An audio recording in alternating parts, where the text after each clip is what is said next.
Welcome friends. বকেয়া ডিএর এরিয়ার পাবে না শিক্ষকরা, একটা বৃহত্তর অংশকে বঞ্চিত করার চক্রান্ত। শিক্ষক শিক্ষাকর্মী বকেয়া ডিএর এরিয়ার পাবে না, পঞ্চায়েত কর্মী বকেয়া ডিএর এরিয়ার পাবে না, পৌরসভার কর্মী বকেয়া ডিএর এরিয়ার পাবে না। হ্যাঁ, এমনটাই একটা বৃহত্তর অংশ বঞ্চিত হতে চলেছে।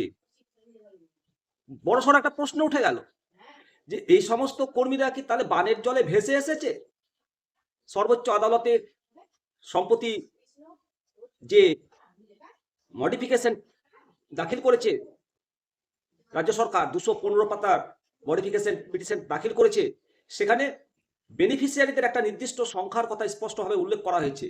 রাজ্য সরকারের আইনজীবী মারফত যে রিপোর্ট জমা দেওয়া হয়েছে তাতে শুধুমাত্র 3,17,954 জন সরকারি কর্মী, রুল মেকিং সার্ভিস এমপ্লয়িজ এবং সরাসরি রাজ্য সরকারের অধীনে থাকা পেনশন হোল্ডাররা পঞ্চম বেতন কমিশনের আওতায় এই বকেয়া পাবেন।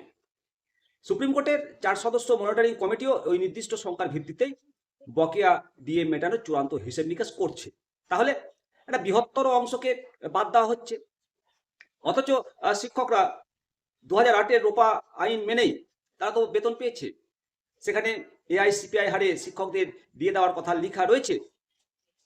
এটা অভাবনীয় এবং হতাশাজনক পরিস্থিতি তৈরি হয়েছে। দীর্ঘদিন প্রতীক্ষার পর সুপ্রিম কোর্টের রায়ে যখন ডিএ পাওয়ার আশাটা ক্রমশ বলিষ্ঠ হচ্ছিল, একটা আশা তৈরি হয়েছিল, ঠিক সেই সময়ে সুপ্রিম কোর্টে সরকারের পেশ করা এই রিপোর্ট অনুযায়ী চাঞ্চল্য ছড়িয়েছে। সরকারি কোষাগার থেকে বেতন পাওয়া সমস্ত কর্মচারী এই আর্থিক সুবিধা পাবে না, এমনটাই জানতে পারা যাচ্ছে। শুধু সুবিধাভোগীর সংখ্যাই কমায়নি, সাথে বকেয়া অর্থ মেটানোর জন্য রাজ্য সরকার 2026 সালের 31শে ডিসেম্বর পর্যন্ত সময়সীমা বৃদ্ধি করার আবেদনও জানিয়েছে। এখন প্রশ্ন হলো যে শিক্ষকদের বাদ দিয়ে, পঞ্চায়েত কর্মীদের বাদ দিয়ে, পৌরসভার কর্মীদের বাদ দিয়ে, শিক্ষাকর্মীদের বাদ দিয়ে এই ডিএ মেটানোর যে হিসেব নিকেশ বা ছক তৈরি করছে, এটা কি সত্যি সত্যি পারবে?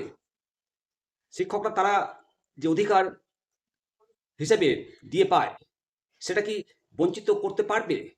পারবে না।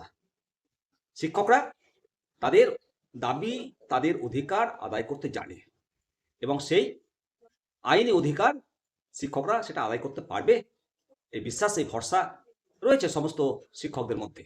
অবশ্যই মতামত দেবেন, ভালো থাকবেন। জয় হিন্দ, জয় ভারত, বন্দে মাতরম, ভারত মাতা কি জয়।